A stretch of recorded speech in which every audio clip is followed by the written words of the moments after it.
બનાસકાંઠા જિલ્લામાં છેલ્લા કેટલાક વર્ષોથી ગાયોના લાભાર્થે લોક ડાયરા તેમજ ડ્રોનું આયોજન કરવામાં આવી રહ્યું છે, જેને લઈને હવે વિરોધનો સૂર ઊભો થયો છે। બનાસકાંઠા પાંજરાપોળ ગૌશાળા ફેડરેશન દ્વારા કલેક્ટર અને ચેરિટી કમિશનરને લેખિત રજૂઆત કરી આવા ડાયરા અને ડ્રો બંધ રાખવાની અપીલ કરવામાં આવી છે।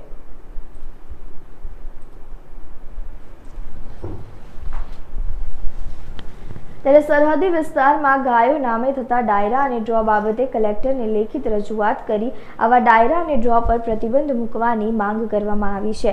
બનાસકાંઠા જિલ્લાના થરાદ બાદ ધાનેરાના વાલેર ધામ ખાતે ગાયો અને ગૌશાળાના નામે ડાયરો અને ડ્રોનું આયોજન થયું, જેમાં લાખો કરોડોની ટિકિટની વહેંચણીમાં કરોડોની આવક થઈ, જેમાં 2 કરોડના ઇનામ સાથે બીજા ખર્ચ પણ 10 લાખની આસપાસ કરી અમુક રકમ ગૌશાળામાં આપી કરોડો રૂપિયા સંચાલકો બારોબાર ચાવ કરી જવાની હોવાની વાતો સોશિયલ મીડિયામાં વાયરલ થતા ગૌપ્રેમીની લાગણીઓ દુભાઈ છે।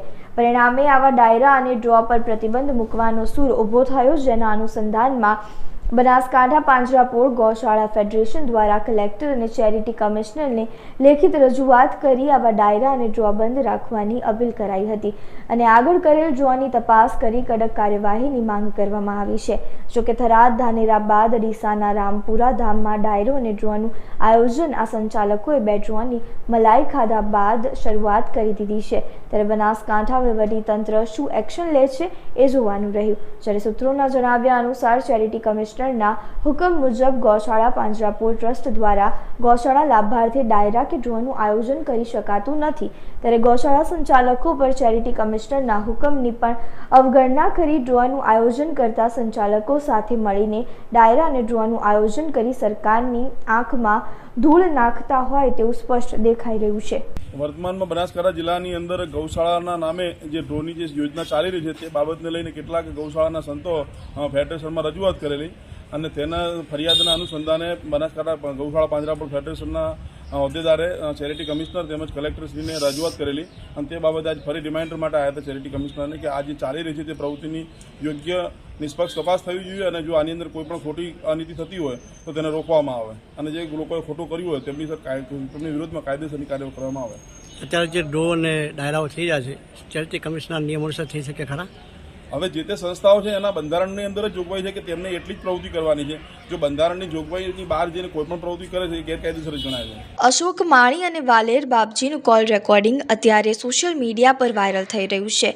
ત્યારે શું છે સમગ્ર માહિતી અને શું છે આ ઓડિયો ક્લિપ, આવો સાંભળીએ આ ઓડિયો ક્લિપમાં। આ ઓડિયો ક્લિપની અમારી ચેનલ કોઈપણ પ્રકારની પુષ્ટિ કરતું નથી। हेलो हाँ अशोकभाई जी गुरु महाराज હવે સવારે કીધું 1 તારીખે હો, હવે તમે પાછું પહેલી બીજી હવે ન થાય ના ના નહીં કરો અને તરત આવજો વહેલા તકા 10 વહેલા 11 નહીં વાગે વહેલા નહીં આવો હોજ કટવાણે આવું કેમ કે કાલે હા તો કાલ હોજ સુધી પૂરો કરો બ્રો હોય અને શું મારે પાછો તરત જ લગભગ સોમવારના કે મંગળવારના તો ડાયરી ઓગળીજો કરવો હોય। કોઈ વાંધો નહીં કાલ પટી હા નકર શું હમણાં બેંકમાં ના ખાવા પર આ ગૌશાળાના ખાતામાં પણ પછી એમાંથી ઉપાડી નાખા ના એટલે અને મારે કતરા રોકડા આવે કતરા ખાતામાં વે પણ કાલ હોજ સુધી કરવા બ્રો ક્લિયર હો હા કતરા રોકડા આવે કતરા ખાતામાં વે પણ કાલ હોજ સુધી કરવા બ્રો ક્લિયર હો હા।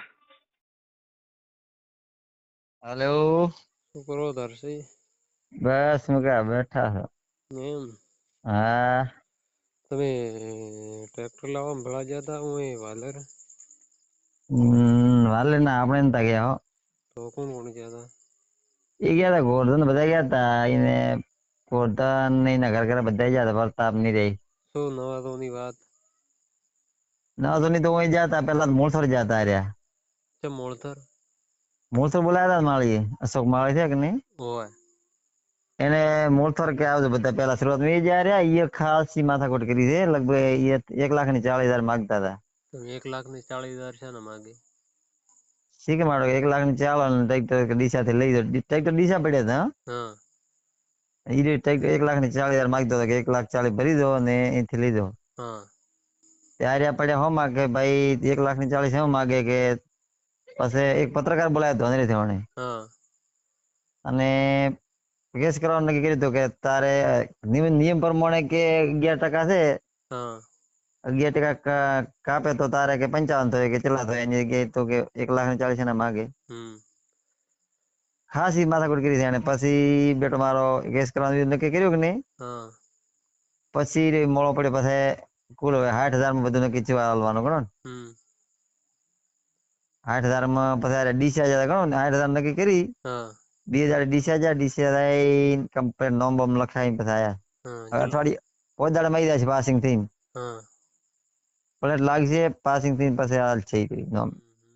તારે મારા ના હાથમાં ધંધા કરે એટલે જ મારા બેટા પહેલા એ બોલે તારે કોઈ બોલતા નહીં કે અમે નથી હોતા પછી મારા બેટા લેવાના તારે એમ કરે. એ ગોલમાલ તો કરી જ જઈ રહી. હું ખૂબ આપણે હેરાન કર્યા 3 દાડા રખડ્યા છે. કડી થરાદ મેલ્યા અહીંથી તો કોઈ ડીસા જાન. બધે ટ્રેક્ટર લીધા છે બધાને પૈસા લીધા છે ને તો ઈ તો આપણે 1,40,000 લઈને લીધા છે અડધા ઈ રહી જાવ. ના ખબર હોય પછી બાપડા. હા ઈ તો ઓલા માગે એટલે શું કરે લાગે એટલે બાર ના તો બાપડા હાલે પાકે. એને ધીરે કહેતા 1,40,000 ભરી જવાના છે ઈ તો. હવે પાછો નિયમ નથી ને આ તો ખાલી પૈસા ઠોકો સારું કરે. ઠોકવા જ તો ને આવો નિયમ છે જ કોઈ નથી. હાલમાં રામપુરા મને લાગે ડ્રો ફેર ચાલુ કર્યો છે. હા કરે એટલે હમણાં રામપુરા બેટા શું થારી અસર થતી હતી આ કેસ કર્યો હોત ને તો રામપુરા ડરો ના થતો એનો. એટલે બેટા દબાણા કહેતા છે જો કેસ થઈ ગયો મારો ડરો નહીં થવા મળે એટલે પછી બેટા હલમી ગયા. મડાલમાં ટ્રેક્ટર આવ્યું ને. હા એથી તો ખાસો ફેર પડ્યો છે. મડાલમાં ટ્રેક્ટર આવ્યા કારણ ટિકિટ ઓણ નહીં વધારે વેચાય ભાઈ મડાલ વાળાની હો ભાઈ. જે મડાલમાં ટ્રેક્ટર આવ્યું ને એના કારણે અમુક લોકોને વિશ્વાસ બેઠો મારા ટ્રેક્ટર લાગ્યું છે એટલે આ ટિકિટો સદારા વાળી વેચા છે ભાઈ એના લીધે. અને ઓલી પાસે એમાં 101 ટ્રેક્ટર છે લગભગ જોઈએ ટ્રેક્ટર વધારી દીધા છે ને 51. ગરીબ આપડે મરી જાય ને પૈસા હવે આ તો ઠીક 25 થોડોક સક્ષમ હતો બીજો હતો ના ગરીબ ભરી કે પૈસા એ ના ભરી કે ને એટલે લેવરાય ને નિયમ પ્રમાણે ટિકિટ લેવા હાલવા આવે તરચમ થી કહેતા કે અમે આટલા લેશે તો 400 રૂપિયા લીધા એમ કે મારા બેટા. એટલે પછી હવે તો હાલ તો નક્કી થઈ ગયું ઘણો 60,000 ભરી લાવશે રહ્યા પછી 20 કરવાના ને ઈ પાછો હજી તમારે વાલેર કરી લીધા ડીસા થી. કેમ વાલેર જાય ને બાપજી ની કન જાય ને છોકરી બીજી હોય ને એને 51 રૂપિયા બીજા આલીને પાછા લઈને આવજો કે. એ તો વાત એનો તો અલગ વાત. હા એ તો ધર્મ નો તો રડે છે એ તો. હા હા બસ હેરાન કરે પછી પૈસા ઠોકો હારું કર્યું એમ.